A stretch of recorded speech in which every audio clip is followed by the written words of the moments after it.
There you go. What a lot of people don't realize, we're trying to miss the can.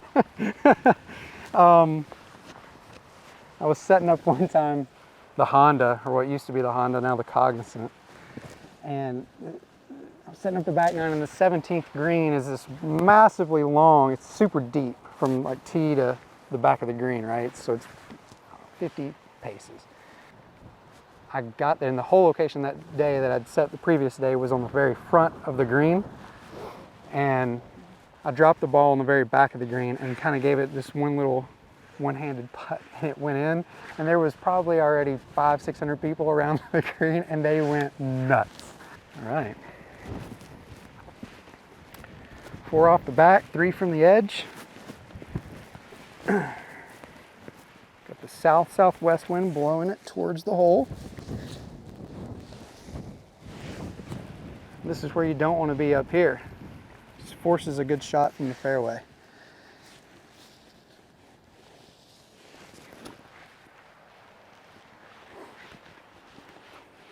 Not a good miss to leave it on that side of the green. So this is kind of just loosely my plan for the week, right? And doesn't mean that it'll stick that way. More often than not, it doesn't. But this is kind of based on our meteorologist forecast. This is kind of where I'm looking at being. So I've got last year's hole locations. I've got our wind forecast here written down in the back and updating that daily, twice a day. And then putting the rotation together where we're trying to create a fair but balanced competition for these guys, where it challenges them when it makes sense, but not making it impossible. Here in the Bahamas, with all the wind, it's super easy to make it impossible on these guys, and that's what we don't want, right? We want to be fair as much as we can, as much as Mother Nature allows. So in our regs, we have a setup philosophy that's written in our handbook that says that we'll not go closer than 4 paces to a fall line. So like that one right there is a little too close. I was starting to feel the fall line at about 3 paces, so I gave them more room. This has got a little bit of a fall off over here, like you can feel it in your feet, and it's depicted in the book. So the book shows anything 4.5% or more slope. I may have just misspoke, it may be 4%, but. Book is the Bible. Yeah, the book shows severe slopes and severe slopes only. So you can kind of feel this little fall off right over here. So I'm just being careful, not getting too close to it, trying to stay within that 4 pace area to where it doesn't catch anybody off guard. 9:31. Okay, that was 9 off the back and 5 left. The reverse Dolly Parton, 9 to 5. It's 25, 5 left. We're gonna go ahead and put some dots out so the agronomy team can get ahead of us and start cutting cups, and I can kind of catch up to them in the morning. Devin, this was what I like to call a bingo. I put the can down on the exact spot without even pacing it, and then I paced it to make sure. That was a bingo. It's an awesome little saddle in this green. It's really nice.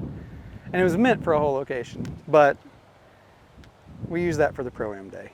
I think there's 4 more challenging hole locations on both sides of the saddle and not one in it. I went to school at Methodist University. It's in Fayetteville, North Carolina. They had a professional golf management program there. Just kind of fell in love with it, and specifically this side of it after my second internship. I interned for the Northern Texas PGA. As a staff, we mix up who sets up every week because everybody has their certain tendencies. We have, in our regs, we have a setup philosophy, and we all adhere to that, but we all have certain ticks, certain trends that we do, and it's just things that you kind of develop over time. But if I could set up every week, I would, but we don't do that. We kind of divvy it up through our 13 staff members throughout the year. So these guys, our players, are getting kind of a different mix every single week. What I like about setting up is how much you have to think during it. You're kind of dictating the golf course for the week for these guys. I mean, and this is their livelihood. This is how they kind of put bread on the table, right? So, you've got a big responsibility because at the end of the week, you're kind of putting your name to it, your setup. And I would like to try to make it fair but challenging. But when we have a 4 class like we have down here in the Bahamas on Abaco, really it's just kind of letting the first guys tee off and letting it go, because the golf course is going to be challenging enough without me being involved in it. But like, instead of putting it in the saddle where a ball is just going to kind of roll on down there wherever the hole location is, a big funnel, like I would rather stick a hole location here on this